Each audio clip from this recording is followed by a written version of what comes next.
Tout devient simple quand on sait comment ça marche. La piscine pour les débutants et pas que. C'est une série de vidéos qui fera de vous un pro de l'installation technique de la piscine. En un coup d'œil, vous saurez identifier chaque composant, le rôle associé et ce qu'il faut faire pour que tout fonctionne bien. Pour commencer la série, je vous propose de regarder les 3 fonctions incontournables de la piscine: l'aspiration, la filtration et le refoulement. Et petit à petit, on ajoutera des équipements jusqu'à avoir une installation complète, autonome et qu'on maîtrise sur le bout du doigt.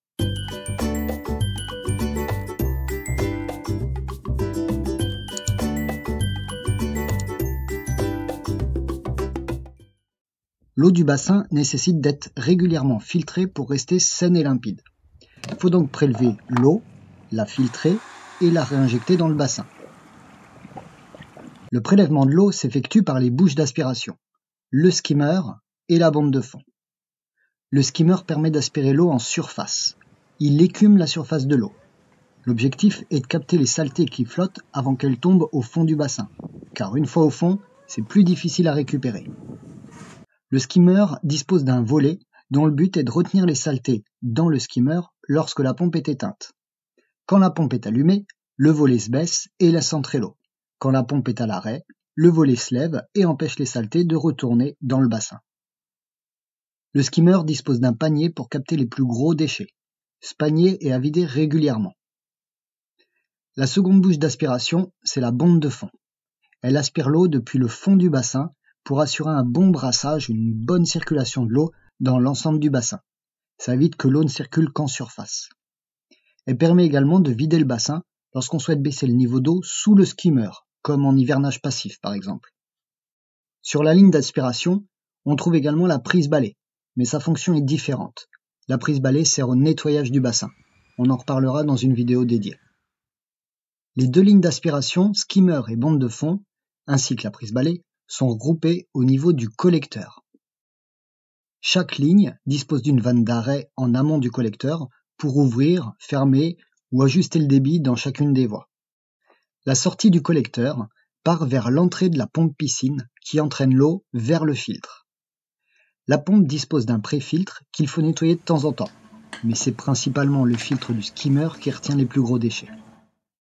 Le filtre piscine retient les petits et même très petits déchets, résidus, poussières, en faisant traverser l'eau dans une masse filtrante, du sable généralement. Enfin, l'eau retourne au bassin via les bus de refoulement. Voilà, la boucle est bouclée, l'eau est filtrée.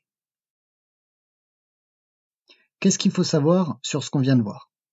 Le skimmer est le premier filtre et le plus simple à nettoyer, alors il faut en profiter. Vous avez la possibilité d'améliorer simplement ses performances en utilisant un pré-filtre pour skimmer, mais j'ai fait une vidéo sur le sujet, je vous mets le lien en description. Les positions normales des vannes avant la pompe, c'est ouvert pour le skimmer et la bande de fond et fermé pour la prise balai. Si vous voulez booster l'écumage, alors il faudra fermer la moitié de la bande de fond. Si vous voulez baisser le niveau d'eau sous le skimmer, il faudra fermer la vanne du skimmer pour éviter de désamorcer la pompe. Le filtre à sable, ou plus précisément sa vanne multivoie, dispose de 3 interfaces. L'entrée, la sortie vers le bassin et la sortie vers l'égout. C'est en manipulant la vanne multivoie qu'on modifie le flux d'eau. Sa position normale, c'est filtration. L'eau rentre, traverse le filtre et repart vers le bassin. En mode lavage du filtre ou vidange, l'eau est envoyée vers l'égout. Si vous retrouvez souvent des déchets sous les bus de refoulement, eh bien c'est tout à fait normal. C'est l'endroit où l'eau est la plus stagnante dans le bassin. Je crois qu'on a fait le tour des 3 fonctions incontournables de la piscine. Remarquez que j'ai laissé des grandes longueurs de tuyaux en sortie du filtre. Pour le moment, c'est inutile, mais vous verrez rapidement que si vous souhaitez ajouter des équipements à votre installation, ce sera bien pratique. Pensez-y si vous faites construire. Dans la prochaine vidéo, on parlera des équipements de traitement automatique pour faciliter l'entretien de l'eau. Merci d'avoir regardé cette vidéo et n'oubliez pas le pouce vers le haut si ça vous a plu. À bientôt!